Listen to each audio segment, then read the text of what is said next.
Квотирование рабочих мест для людей с особенностями здоровья, создание служб советников при руководителях администрации городов и районов, реестры образовательных потребностей детей с различной инвалидностью. Это малая часть достижений регионального отделения Всероссийского общества инвалидов за 5 лет.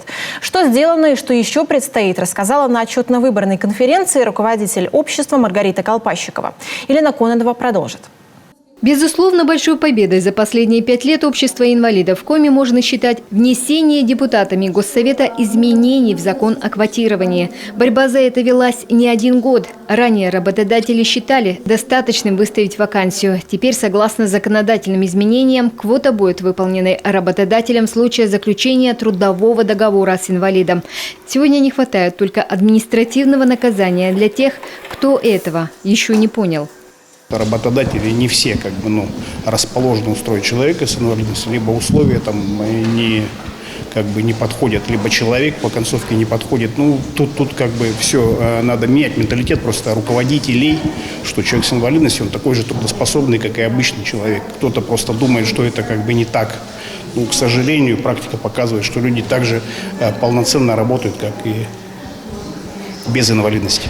Как решать проблемы людей с ограниченными возможностями и сделать доступную качественную среду? Руководителям городов и районов подсказывают советники. Все они обученные люди, представители общества инвалидов. Специальная служба появилась совсем недавно по инициативе главы Коми. И еще в числе приоритетов для республиканской организации – это развитие инклюзивного обучения. Так, с 2018 года на 8 миллионов рублей закуплено спецоборудование для детских садов и школ, чтобы там могли учиться и особенные дети. На сегодня каждый муниципалитет создал реестр образовательных потребностей ребят с различной инвалидностью. Вот это счастье, потому что можно делать пандусы, можно делать лифты, но мы никогда не создадим ребенку условия, пока мы досконально не знаем про каждого все.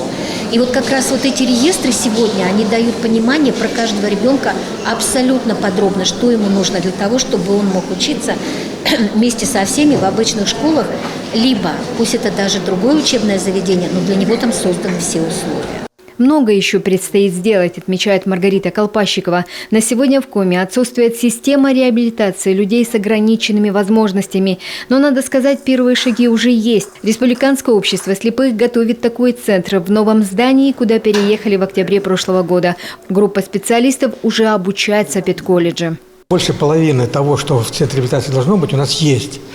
Нам еще нужно, во-первых, доукомплектоваться. Нам очень важен будет психолог там, потому что психолог на входе в центр реабилитации – это основа. Он снимает психограмму, определяет степень реабилитированности и прочие направления. Все.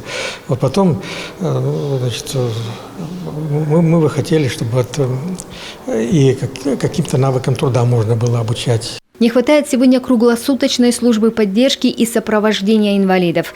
Куда они могли бы обратиться, если надо выйти из дома, поехать в поликлинику или получить ответ на юридический вопрос. Но и самая больная тема для людей с ограниченными возможностями – доступная среда. Сегодня пока нет возможности, к примеру, тому же колясочнику попасть в каждое учреждение или спокойно проехать по улицам города. В этом вопросе, правда, есть достижения. Опять же, при поддержке главы Коми сегодня за доступную среду отвечает не Министерство труда, как это было ранее, а Министерство строительства. Здесь работы не початый край, но все реализуемо. Только нужно время. Елена Кононова, Роман Боровиков, телеканал Юрган.